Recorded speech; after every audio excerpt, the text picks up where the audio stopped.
उसने जिहाद हमारे पे फर्ज किया है। अल्लाह ने कहा है कि नाइंसाफी के सामने खड़े हो, जुल्म का मुकाबला करो, ये उसका हुक्म है। तो जो मैं आज सारी अपनी कौम को तैयार कर रहा हूं, इंशाअल्लाह चंद दिनों में मैं अपनी मार्च अनाउंस करने लगा हूं।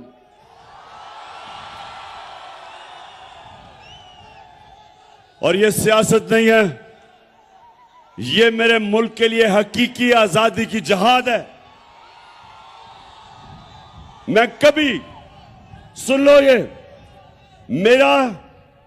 मेरा जो ईमान है, मैं समझता हूं कि इन चोरों की गुलामी से बेहतर यह है कि मैं मर जाऊं। मैं जीना नहीं चाहता। इंसान को मर जाना चाहिए बजाय इन चोरों की गुलामी करे, क्योंकि वो एक